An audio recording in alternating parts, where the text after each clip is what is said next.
Hey everybody, Tekno here. With the release of the new Grandia HD collection, I wanted to do a quick video on my thoughts on it. I've been looking forward to this since the news came out last year. I downloaded the collection as soon as it came out, and I've been trying out both games to see how well publisher Gung Ho has handled the updates to these classics of my childhood.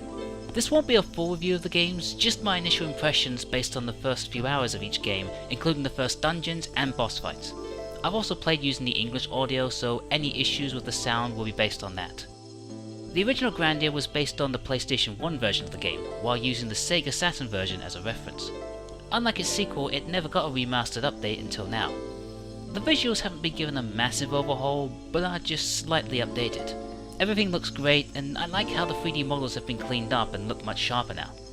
But if I'm honest, I'm not a huge fan of the new sprites and character portraits. There's nothing really wrong with it, it all still looks okay, but it's too similar to those filter functions in those classic games collections, the ones that kind of blur all the pixels into a smoother look. I'm a big fan of pixel art, and I wish they kept the original sprite work more. Or at least created some new original work instead of what looks like just a filter put over the original stuff. The menus and the UI have a similar kind of problem. No pixels anywhere, and everything's just too neat and clean. It feels like the game has lost a bit of its charm. This is all just nitpicky though, because the game still controls exceptionally well. It's easy to move around, navigate menus, and best of all, loading times are so much better. Whereas in the original you had to wait about 5 seconds for the game to load whenever you entered a new area or switched to the menu screen, in the HD version it's almost instantaneous.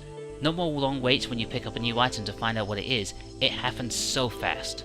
There's also a greatly reduced amount of slowdown. The game doesn't judder as it pans around the new town you've just entered. It's a lot faster and a lot smoother.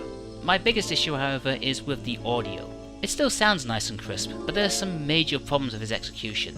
Sound effects cut out a little early, background music sometimes skips, and whenever you enter a new battle, sound clips end up overlaying over each other. It's even worse during the boss battles as the music doubles over on itself.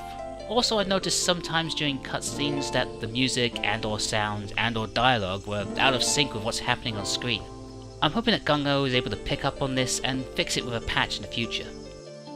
Grandia 2 is based off the Anniversary Edition released on Steam. I'm only really familiar with the Dreamcast version, and it's been years since I've played this game, just so you know where my thoughts were when I was playing this. In terms of visuals, it all looks great. The 3D models look nice and sharp and even have good looking shadows. Except for the opening cutscene where they're a little fuzzy. I'm not as bothered by the UI updates here as I am with the other games. Maybe it just fits the style better, although I don't know why they didn't clean up the character text while they were at it. Just like with the other game, the load times are exceptionally fast and saving is practically instant. There is a slight stutter when starting a battle, but the fights themselves are wonderfully smooth. It has similar audio issues to the other game, but they're not as drastic. No audio clips cutting out, no overlapping sounds, and the time with the cutscenes was a lot better. However, the music or sound effects would sometimes drown out the dialogue. As an overall product, the HD collection is fantastic. Great presentation, crisper, cleaner graphics, and faster processing speeds makes revisiting these games so enjoyable. Aside from the audio, which does need a bit of fixing, any other problems I have with sprite art and everything is probably just nitpicking due to my nostalgia. These are still some of my favourite games from my childhood, just with a new lick of paint. And now they're on the Switch, I can take them with me anywhere. I can experience these grand adventures once again, while going on my own grand adventure. Or more likely when I'm on the toilet.